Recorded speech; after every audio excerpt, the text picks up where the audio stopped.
Shalom saudara, mari kita berdoa sebelum kita belajar kebenaran firman Tuhan. Kita berdoa. Bapa, kami bersyukur untuk ibadah yang kami bangun, kami bersyukur untuk sahabat yang Kau beri, kami bersyukur untuk Tuhan yang memimpin kami sampai dengan hari ini. Kami telah menaikkan pujian penyembahan kami berdoa biarlah kiranya Kau bertahta atas pujian penyembahan kami. Kau menemukan hati kami, Kau menemukan kerinduan kami, Kau menemukan hati kami yang datang, dan ucapan syukur kami dengan segala kerinduan kami kepada Tuhan. Tuhan berbicara kepada kami, biarlah Roh Kudus Tuhan menolong kami belajar firman Tuhan, menolong kami mengerti, menolong kami melakukan. Kami menyambut berkat firman-Mu di dalam nama Tuhan Yesus. Amin. Sekali lagi, Shalom dan Happy New Year buat setiap kita. Kita masih di awal Januari, kita baru berjumpa.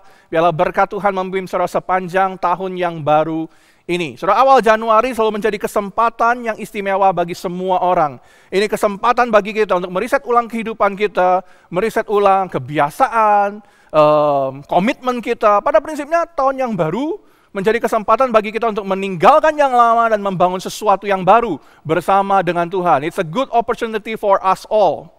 Problemnya adalah ada banyak orang hari ini terjebak pada masa lalunya. Ada banyak kita yang rindu hidup itu berubah menjadi lebih baik, tapi kita terpenjara oleh kegagalan kita, oleh situasi kita di tengah-tengah situasi yang tidak mudah saat ini, dan kita gagal untuk melihat dan gagal diubahkan, gagal menikmati masa depan dan berkat yang Tuhan siapkan bagi kita di depan. Saudara, hari-hari ini saya bicara banyak dengan mereka yang bergumul di tengah-tengah situasi. Saya berbicara dengan mereka yang harus mereschedule pernikahan mereka berulang-ulang. Saya berbicara dengan mereka yang dalam bisnis pekerjaan, juga dalam situasi yang tidak mudah, pekerjaan yang tidak berjalan seperti yang diharapkan, bisnis yang akhirnya harus tutup, ada juga, dan orang-orang yang bergumul dalam situasi pernikahan mereka. There is no business as usual. Pada prinsipnya, tidak ada yang berjalan seperti sebelumnya. Tidak ada yang berjalan seperti dunia kita sebelum pandemi. Namun ini dunia kita hari ini, dan kita percaya bahwa sekalipun dunia kita berubah, sekalipun kita memiliki banyak pengalaman yang tidak mengenakan, sekalipun kita berada dalam krisis sekalipun, kita punya Tuhan yang menolong kita. Amin. Here's the truth about crisis. Ini kebenaran tentang pengalaman buruk kehidupan. Yang pertama adalah bahwa semua orang mengalami krisis. Semua orang pernah mengalami situasi buruk kehidupan. Yang kedua, tidak ada satu orang pun yang menikmatinya. Semua orang tidak suka berada dalam krisis. Itu yang kedua. Yang ketiga, kita belajar bahwa bersama dengan Tuhan, sebagai orang percaya, sebagai murid, bersama dengan Tuhan, kita semua mampu mengubahkan pengalaman buruk kita berbuahkan kebaikan. Sekali lagi, bersama dengan Tuhan. Memang hidup tidak selalu berjalan seperti yang kita inginkan. Ada banyak hal yang terjadi bisa membuat kita goyah-goyang, membuat kita galau, membuat kita rapuh, membuat kita patah. Namun hari ini kita mau diingatkan.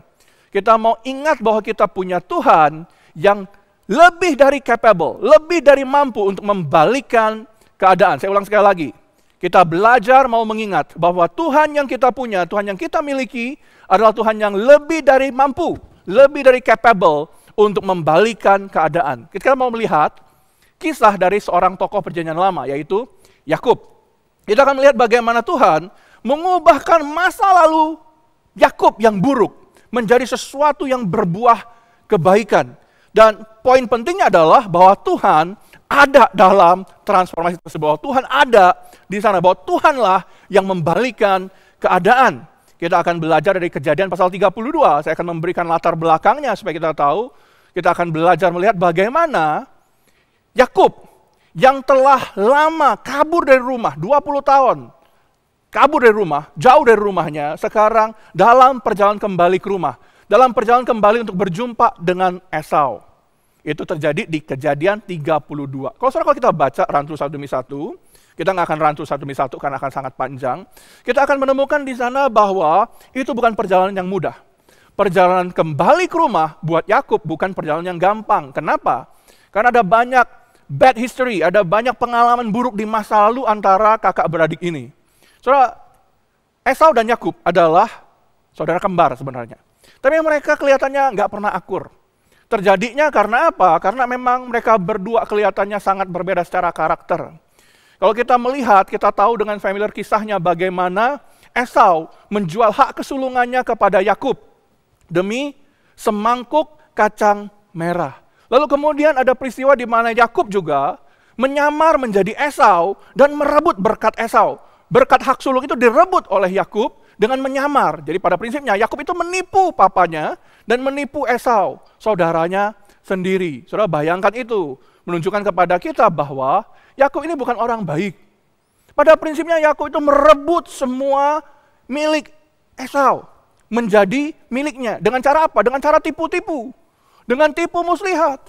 Dan itulah sebabnya tidak heran kalau Esau kemudian sangat marah dan ingin membunuh Yakub, adik kembarnya sendiri. Saudara, itu terjadi karena apa? Karena situasinya memang sangat, bisa kita katakannya, sangat kompleks, sangat problematik. Maka karena dia mau dibunuh, itulah Yakub kemudian melarikan diri jauh dari keluarga yang dikasihinya selama 20 tahun. Nah, habis 20 tahun nih ceritanya, Kejadian pasal 32, Yakub kembali. Tapi waktu dia kembali, dalam perjalanan tersebut, dia tahu dia harus berhadapan dengan mimpi buruknya. Dia harus berhadapan dengan masa lalunya. Dia harus berhadapan bukan saja dengan Esau yang ingin membunuhnya, tapi dia harus berhadapan dengan dosanya. Dia harus berhadapan dengan situasi yang mengancam nyawanya. Nah, dalam perjalanan tersebut, Yakub begitu takut, sehingga Tuhan memberikan kesempatan kepada Yakub untuk melihat dan berjumpa dengan malaikat. Tuhan ingin memberikan penguatan kepada Yakub. Kejadian pasal 32, ayat 1 dan 2, demikian firman Tuhan. Yakub melanjutkan perjalanannya, kembali ke rumah. Lalu bertemulah malaikat-malaikat Allah dengan dia. Ketika Yakub melihat malaikat, berkatalah ia, ini bala tentara Allah. Sebab itu dinamainya lah tempat itu Mahanaim. Saudara, Yakub takut. Namun Yakub tidak Tuhan biarkan sendirian. Tuhan ada bersama dengannya. Tuhan mengizinkan Yakub melihat malaikat-malaikat yang Tuhan kirimkan bersama dengannya. Tuhan rindu menguatkan Yakub. Tuhan rindu memberkati Yakub. Tuhan rindu memulihkan keadaan Yakub. Tuhan rindu memberikan penguatan kepadanya. Tapi pun demikian, kita tahu Yakub tetap gentar menghadapi Esau yang telah begitu marah, yang telah begitu bertekad membunuhnya 20 tahun sebelumnya. Nah, takutnya Yakub ini semakin menjadi-jadi. Waktu dia mendengar Esau menyambut dia, Esau datang mendekat kepada dia di tengah perjalanan tersebut. Esau maju bersama dengan 400 pasukan, 400 orang. Maksud saya 400 orang untuk menjumpai Yakub di tengah jalan. Waktu Yakub mendengar hal itu, dia tidak bisa memikirkan satu hal pun yang positif dari hal tersebut. Dia membayangkan Esau dan 400 pasukan datang dengan cepat menjumpainya untuk membantainya, untuk membunuhnya. Dia sangat takut. Sepanjang perjalanan pulang, Yakub harus berhadapan dengan masa lalunya. Dia teringat akan dosa dan kejahatannya. Dia tahu persis bahwa dia salah. Dan dia berusaha melakukan apapun yang dia bisa lakukan untuk melembutkan hati Esau. Dia kirimkan dulu harta miliknya sebagian untuk diberikan kepada Esau. Dia mengirimkan dulu rombongan-rombongan miliknya yang ada di depan, berjalan di depan. Supaya Esau maksudnya, bisa melihat bahwa Yakub itu sudah kaya. Yakub tidak datang untuk merebut harta Esau lagi. Tetapi, di satu titik dia tahu, di satu titik Yakub tahu bahwa tidak ada yang dapat dia andalkan. Tidak ada siapa lain yang bisa dia andalkan kecuali Tuhan. Maka hari itu, momen itu kita melihat Yakub berdoa. Dalam takut, dia berdoa. Dalam takut, dia memohon pertolongan Tuhan. Keputusannya untuk berdoa, keputusannya untuk memohon pertolongan Tuhan, itulah yang kemudian membuat perbedaan. Pelajarannya jelas buat kita. Bahwa ketika berhadapan dengan situasi yang menakutkan, tidak ada yang lebih penting untuk dilakukan daripada berdoa. Saya ulang sekali lagi, ini pelajarannya. Ketika berhadapan dengan situasi yang menakutkan, tidak ada yang lebih penting untuk dilakukan daripada berdoa. Kita seperti Yakub. Kalau kita punya masalah, kita dalam krisis, kita akan mencoba mencari cara kita sendiri untuk menyelesaikan masalah tersebut. Tapi di satu titik, kita tahu, tidak ada yang dapat menolong kita selain Tuhan saja. Maka Yakub mencari Tuhan. Dia mengaku betapa dia tidak layak beroleh kebaikan Tuhan. Dia ngaku di dalam doanya. Dan sederhananya kita bisa berkata bahwa Yakub berdoa itu demikian. Tuhan, tolong, aku takut. Lord, save me, I pray, for I am afraid. Itu doanya Yakub. And the next thing we know, dalam Kejadian 32, the next thing we know, Yakub yang sedang berdoa sendirian, tiba-tiba sedang bergulat dengan Tuhan. Tuhan bergulat dengan Yakub. Itu Kejadian pasal 32, kita melihat ayat yang ke 24, 25. Lalu tinggallah Yakub seorang diri, ayat 24, dan seorang laki-laki bergulat dengan dia sampai fajar menyingsing. Seorang laki-laki. Ketika orang itu melihat bahwa ia tidak dapat mengalahkannya, ia memukul sendi pangkal paha Yakub, sehingga sendi pangkal paha itu terpelecok ketika ia bergulat dengan orang itu. Saudara, sekali lagi, Yakub takut. Dalam takut, dia mengambil waktu sendirian berdoa. Dan Tuhan bergulat bersama dengannya semalaman. Perhatikan ayat 24, ada hal yang menarik kita perlu perhatikan di sana. Dalam ayat 24, tidak dikatakan bahwa Yakub bergulat dengan laki-laki itu. Tetapi sebaliknya, laki-laki itu bergulat dengan Yakub sampai fajar menyingsing. Sederhananya pada prinsipnya, ayat ini menunjukkan bahwa bukan Yakub yang cari masalah. Tetapi laki-laki itulah yang sedang berperkara dengan Yakub. Laki-laki itu yang sedang berperkara dengan Yakub. Siapa laki-laki itu? Siapa laki-laki yang bergulat dengan Yakub semalam-malaman? Dari ayat berikutnya kita tahu, Yakub mengenali laki-laki itu sebagai Tuhan. Di momen tersebut, dalam gulat tersebut, bukan Yakub yang menginginkan sesuatu dari Tuhan. Waktu Tuhan bergulat dengan Yakub, itu menunjukkan bahwa Tuhanlah yang menginginkan sesuatu dari Yakub. Apa yang Tuhan inginkan dari Yakub? Kenapa Tuhan bergulat? Tuhan bergulat bersama dengan dia semalam-malaman. Tuhan menginginkan sesuatu dari Yakub. Apa yang Tuhan inginkan? Tuhan ingin membabat habis semua kebanggaan, semua kesombongan, dan semua yang ada dalam hati Yakub yang begitu yang punya begitu banyak tipu muslihat. Tuhan ingin membabat habis semuanya.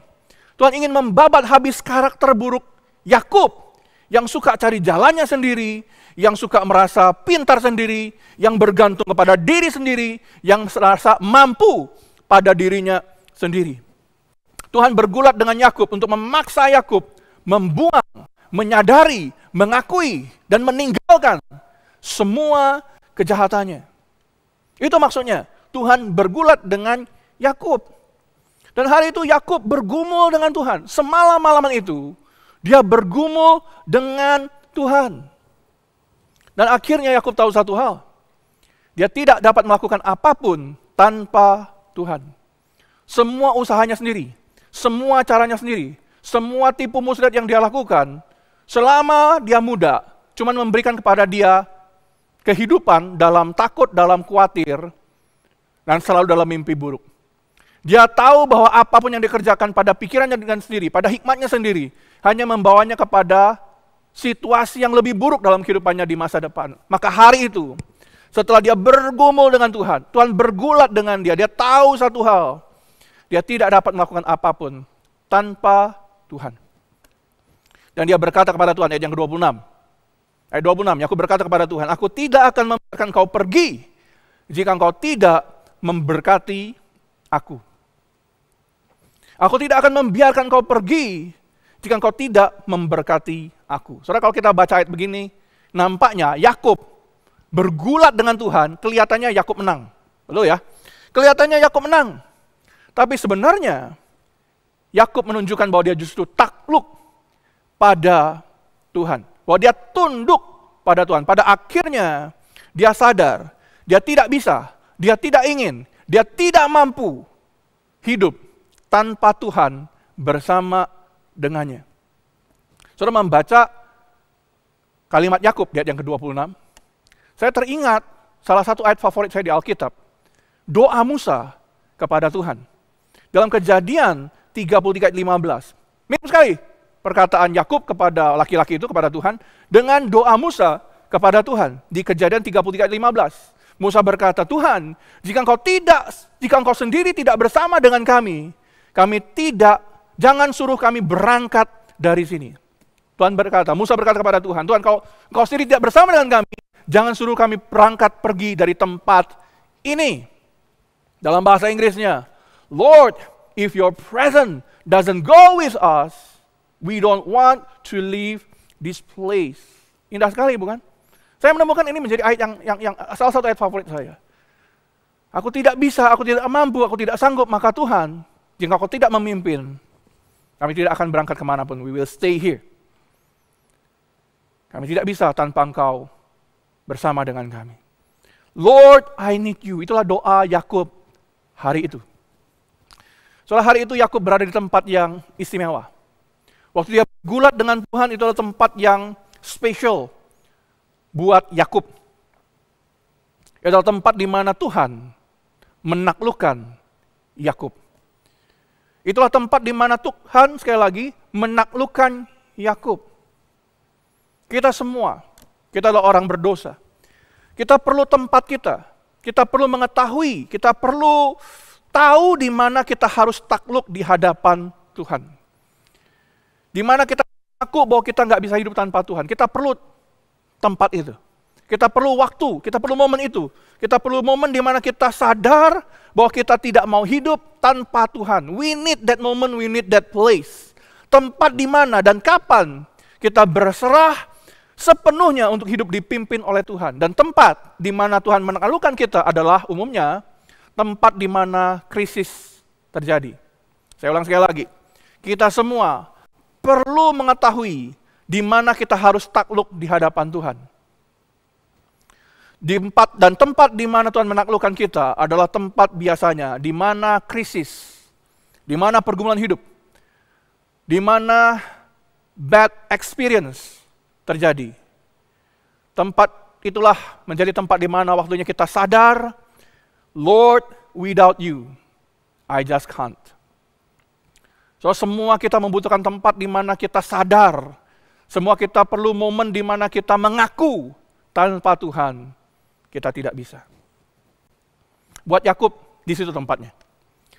Sebelum di sana, Yakub selalu merasa dia bisa sendiri.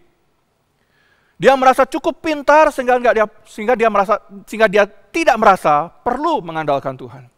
Dia merasa cukup bisa mengatur hidupnya sendiri sebelum di tempat itu. Tetapi momen itu di tempat itu, dia sadar dia tidak bisa tanpa Tuhan bersamanya. Sebelum di tempat itu, Yakub berpikir bahwa musuhnya adalah Esau, kakaknya. Tetapi hari itu dia sadar bahwa musuhnya adalah kedagingannya sendiri. Musuhnya adalah dosanya sendiri yang tidak tunduk, tidak takluk pada Tuhan. So for Jacob, the real enemy was his own carnal, fleshly nature which had not been conquered by God. Saudara, musuh kita itu nggak pernah jauh. Musuh kita dalam menghadapi kesulitan dan tantangan dan pergumulan hidup kita adalah kedagingan kita sendiri, ego kita sendiri, kesombongan kita sendiri, yang tidak mau tunduk pada Tuhan. Itulah musuh utama kita dalam kehidupan. Dan itu yang kita harus hadapin. Dan itu yang kita harus gumulkan bersama dengan Tuhan. Saya lanjutkan, ayat 27-28, demikian yang Tuhan katakan kemudian kepada Yakub. Ayat 27-28. Bertanyalah orang itu kepadanya, kepada Yakub, siapa namamu? Sahut Yakub. Yakub, sahutnya Yakub.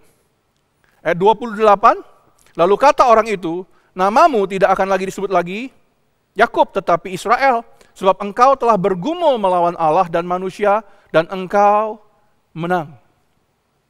Tuhan bertanya kepada Yakub, what is your name? Siapa namamu? Tentu saja Tuhan tahu siapa nama Yakub. Tetapi Tuhan bertanya pada momen itu untuk memaksa Yakub, maksud saya, menunjukkan siapa dirinya. Untuk memaksa Yakub mengingat masa lalunya. Apa yang dirinya, apa yang Yakub telah kerjakan seumur hidupnya. Di momen itu dia memaksa Yakub untuk mengingat dan mengakui bahwa dia adalah seorang penipu. Dia mungkin malu mengakuinya, tapi Tuhan memaksanya mengatakan, siapa namamu? Dan dia berkata, Yakub. Dan di momen itulah Tuhan melakukan apa yang menjadi spesialisasinya. Di momen itulah Tuhan melakukan apa yang hanya Tuhan yang bisa lakukan. Yaitu apa? God transform Jacob. Tuhan mengubah Yakub. Itu spesialisasinya Tuhan, mengubah dan membalikkan keadaan kita manusia berdosa.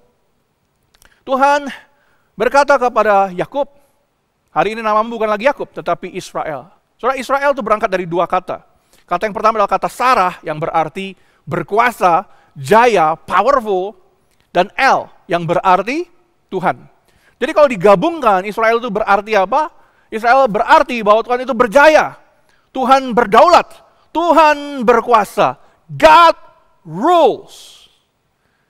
Israel, nama baru Yakub, mengingatkan kepada Yakub bahwa Tuhanlah yang bertahta, Tuhanlah yang berkuasa. Nah, kita hanya perlu tunduk kepada Tuhan. So demikianlah Tuhan kemudian memerintah dan berkuasa dalam kehidupan Yakub dan Esau. Tuhan memulihkan relasi mereka. Kalau kita baca lanjutkan ke Kejadian 33, kita akan menemukan bahwa sebenarnya Yakub tidak perlu khawatir akan Esau. Karena Tuhan telah memulihkan Esau juga. Tuhan memulihkan hati yang luka. Tuhan menenangkan roh yang takut. Hati yang lukanya Esau, roh takutnya si Yakub, dua-duanya dipulihkan oleh Tuhan dan pemulihan itu terjadi. Tuhan yang bekerja, Tuhan yang memulihkan, Tuhan yang mengubahkan, Tuhan berkuasa, Tuhan membalikkan keadaan. Saudara, ini kebenarannya. Transformasi kita, apapun yang kita rindukan untuk diubahkan, apapun perubahan yang kita harapkan di dalam kehidupan kita, transformasi kita hanya dimampukan oleh Tuhan yang berkuasa mengubahkan. Sebab kita tidak mampu mengubah diri kita sendiri. Saya ulang sekali lagi. Kita harus cukup rendah hati untuk mengakui bahwa kita tidak bisa mengubah diri kita sendiri.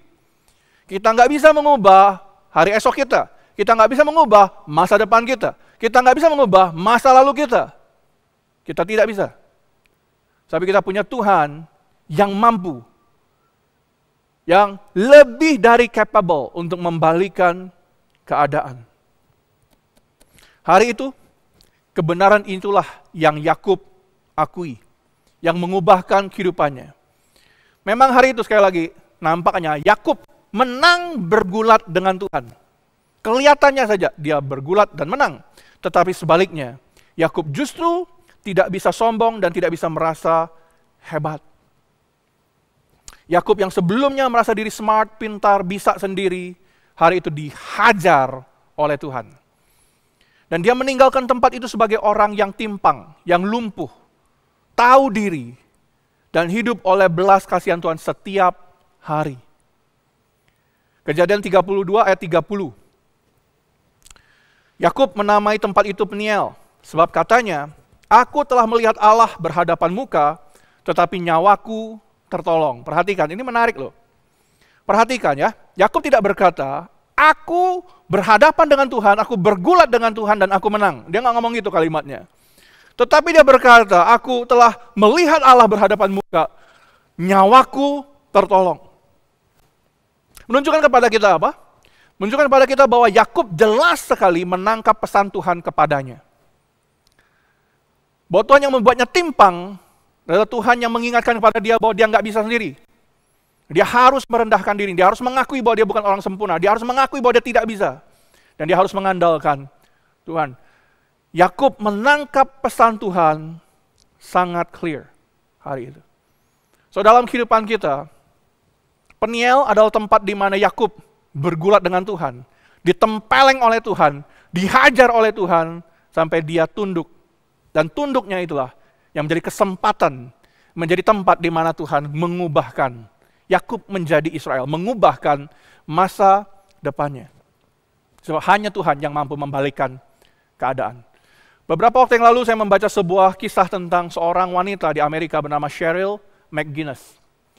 Cheryl adalah seorang wanita yang melewati krisis, rasa sakit yang hebat dalam kehidupannya. Namun dia berhasil melaluinya. Kenapa dia berhasil melaluinya? Karena dia punya Yesus, Tuhan yang membalikkan keadaan. Siapa Cheryl? Cheryl punya seorang suami. Suaminya bernama Tom.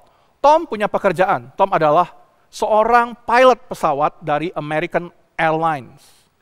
Tom adalah co-pilot yang duduk di kokpit pesawat yang tanggal 11 September 2001 menjadi pesawat pertama yang menabrak World Trade Center. Tom, American Airlines, 11 September 2001. Kita tahu bagaimana kisah ini berakhir. Tom dan seluruh penumpang bersama dengan ratusan ribu orang hari itu, by the end of the day, meninggal dunia. Itu krisis terbesar, salah satu krisis terbesar modern yang kita lihat di dunia kita hari ini. Serangan teroris yang kita kenal sebagai 9/11 tragedy atau World Trade Center tragedy. 11 September 2001. Saudara, bagaimana dengan Cheryl yang ditinggalkan oleh suaminya? Saudara, dunia Cheryl tentu saja berubah 180 derajat. Jadi dia adalah wanita biasa, ibu rumah tangga. Dan bagaimana keluarga korban lainnya, dia patah, dia hancur. Tetapi dia bertahan. Menurut ahli, setelah peristiwa 9/11, ada banyak orang yang mengalami stres berkepanjangan, mengalami PTSD, Post Traumatic Stress Disorder, mengalami panic attack, depresi, kebergantungan kepada obat dan sebagainya selama bertahun-tahun. Namun Cheryl berhasil bangkit dari krisis terbesar dalam kehidupannya. 3 tahun setelah peristiwa 11 September, Cheryl menulis sebuah buku. Dia beri judul Beauty Beyond Ashes. Choosing Hope After Crisis. Dia menulis buku yang berjudul, kalau diterjemahkan secara literal dalam bahasa Indonesia, Keindahan yang Melampaui Abu Debu. Memilih pengharapan setelah krisis. Saudara, hari ini Cheryl dikenal sebagai penulis, sebagai public speaker yang berbicara kepada banyak orang melewati krisis hidup dengan iman, bersama dengan Yesus.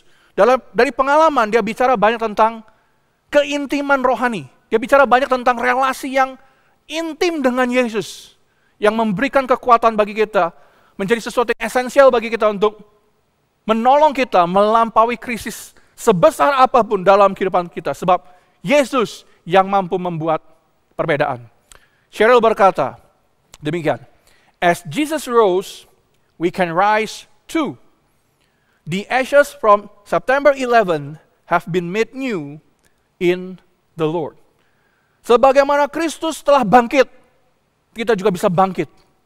Demikianlah dia berkata, abu debu dari peristiwa 11 September telah diubahkan dalam Yesus Kristus, dalam Tuhan. Saudara, Cheryl tahu satu hal. Kenapa dia bisa bangkit dan melampaui situasinya? Kenapa hidupnya dan masa depannya bisa diubah dari krisis terbesar dalam kehidupannya? Karena Yesus sanggup. Karena kuasa kebangkitan Kristus adalah kuasa yang sanggup membalikkan keadaan kita. Transformasi dimulai ketika kita bergulat dengan Tuhan.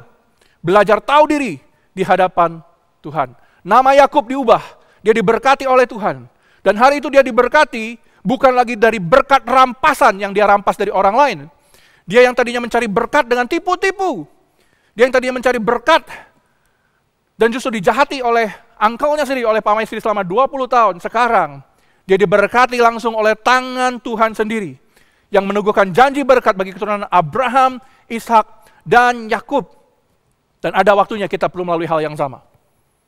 Ada waktunya kita perlu melewati tempat yang Yakub lewati. Waktu kita mencari berkat dengan usaha kita sendiri, kita perlu ditampar oleh Tuhan, kita perlu rela dihajar oleh Tuhan sekali-kali, supaya kita bisa diubahkan, supaya kita bisa betul-betul mengalami Tuhan. Seperti Yakub yang bergulat dengan Tuhan. Kalau kita bergulat dengan Tuhan, apapun pergumulan kita bawa bergumul dengan Tuhan, Tuhan akan memberikan kepada kita masa depan yang baru. Tuhan akan memberikan kepada kita identitas yang baru, pemahaman yang baru. Maka saudaraku, tahun ini, pengalaman kita di masa lalu kita, pandemi ini, krisis ini, apapun yang sedang terjadi dalam keluargamu, kita perlu tunduk dihajar oleh Tuhan. Kita perlu mengakui bahwa kita perlu melihat bahwa krisis ini bisa menjadi kesempatan bagi kita untuk mengalami Tuhan lebih indah lagi. Kalau kita mau tunduk kepada Tuhan. Yes, sekali-kali kita perlu tunduk dihajar oleh Tuhan. It's okay.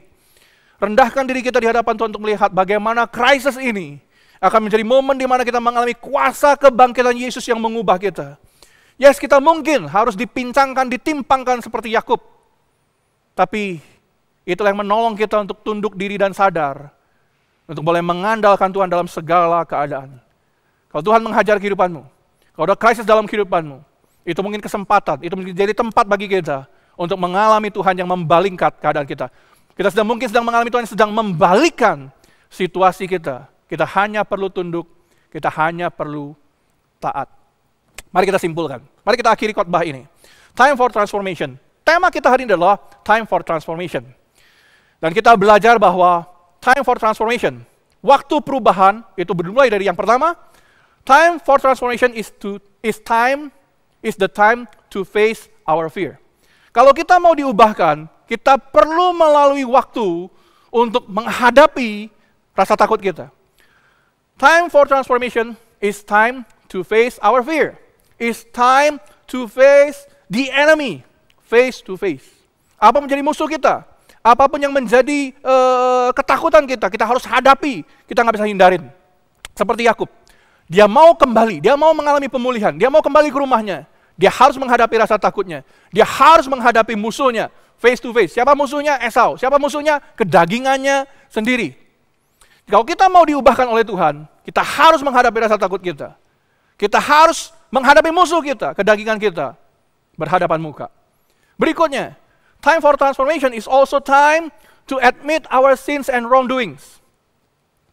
Kalau kita mau diubahkan, kita perlu mengambil waktu untuk mengakui dosa dan kejahatan kesalahan kita. Time for transformation is also time to acknowledge our weaknesses. Kita perlu mengakui kelemahan kita, bahwa kita tidak bisa tanpa Tuhan. Time for transformation kemudian adalah time to struggle with God. Not just waiting for Him. Waktu kita mau mengalami perubahan, itu adalah waktu di mana kita harus bergumul, bergulat dengan Tuhan. Bukan cuma sekedar nunggu Tuhan. You have to struggle with God. Kita perlu membawa segala kesusahan kita untuk kita bawa di hadapan Tuhan. Dan kita tidak sekedar menunggu Tuhan diam. Time for transformation is time to let God and to let go. Kalau kita mau diubahkan oleh Tuhan, kita perlu membiarkan Tuhan bekerja leluasa dalam kehidupan kita. Mungkin harus menimpangkan kita. So be it. Dan membiarkan Tuhan melakukan apapun. Dan membiarkan bagaimana Tuhan mengubahkan kehidupan kita. Time to let God and to let go. Yang terakhir. Time for transformation is the time to take the next steps forward with God. Time for transformation is the time to anticipate what God has in store for us. Waktu perubahan, waktu transformasi adalah waktu juga di mana kita berani melangkah bersama dengan Tuhan. Berani melangkah seperti Yakub. Namamu bukan lagi Yakub tapi Israel. Move forward. Dan kemudian Yakub tetap harus melangkah. Dia tetap harus berjalan mendekat kepada Esau, menghadapi rasa takutnya, menghadapi semuanya. Kita perlu juga mengambil langkah iman kita bersama dengan Tuhan. Jangan khawatir, Tuhan sanggup membalikan keadaan. Dan waktu kita melangkah dengan iman, dengan mengantisipasi, dengan pengharapan bahwa Tuhan punya sesuatu yang Dia siapkan bagi kita di masa depan kita. Sebab Tuhan belum selesai. Let me say it again. Tuhan belum selesai dengan Anda. Tuhan belum selesai dengan hidupmu. Tuhan belum selesai, sebab Dia masih punya banyak yang Dia siapkan untuk Anda di masa depan Anda. Mari kita berdoa.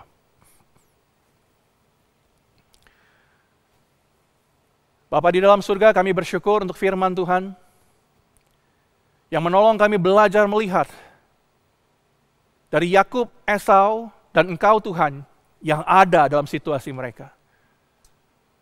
Dan kami belajar bercermin dan menemukan diri kami, problem kami, situasi kami, dan Tuhan yang ada dalam situasi kami. Kami punya ketakutan, kami punya kekhawatiran, kami punya dosa, kami punya kesalahan. Hari ini kami tahu, untuk mengalami transformasi, untuk Tuhan mampu mengubah kami secara luasa, kami perlu membawa semuanya ke hadapan Tuhan. Dan menghadapinya satu demi satu, bersama denganmu, Yesus. Dan kami belajar seperti Yakub bahwa jika kami mau tunduk, jika kami rela, jika kami membiarkan Engkau berdaulat, Engkau berkuasa, Engkau bertata dalam kehidupan kami, itulah waktunya di mana hidup kami diubahkan. Dan kami percayai itu. Tuhan, maka hari ini, biarlah firman-Mu menegurkan kami, tapi pada saat yang sama memberikan kepada kami keberanian untuk mengakui kelemahan kami, mengakui dosa kesalahan kami, untuk mengakui dan untuk siap dan rela dihajar oleh Tuhan untuk membuka masa depan kami yang telah Tuhan siapkan. Maka Tuhan, hari ini kami berdoa, membawa dosa kesalahan kami, membawa ketakutan, membawa semua yang menguasai hati kami di bawah kaki salib-Mu. Dan Tuhan, hari ini kami mau berkata, Tuhan, bekerjalah leluasa dalam kehidupan kami. Timpangkanlah kami jika perlu, hajarlah kami jika Engkau rasa perlukan. Supaya kami tunduk dan tahu bahwa kami tidak bisa tanpa Tuhan. Supaya dengan demikian, dengan iman dan dengan confident, dengan keyakinan bahwa Tuhan Kau tidak meninggalkan kami dan Kau punya banyak bagi kami di depan, kami boleh mengambil langkah yang baru dalam iman kami, berjalan bersama dengan Tuhan. Dan membangun pengharapan bahwa Tuhan belum selesai. Teruslah melangkah bersama dengan kami, Tuhan. Dan kami mau menutup doa kami dengan kalimat, Lord, if your presence doesn't go with us, we don't want to leave this place. We need you, we want you. Tuhan, berjalanlah bersama dengan kami di depan. Jika Engkau tidak berjalan, jika Engkau tidak memimpin, kami tidak akan berjalan dan melangkah kemanapun. Kami membutuhkan Engkau, Tuhan. Kami membutuhkan Engkau. Terima kasih untuk firman-Mu. Kami bersyukur di dalam nama Tuhan Yesus. Amin.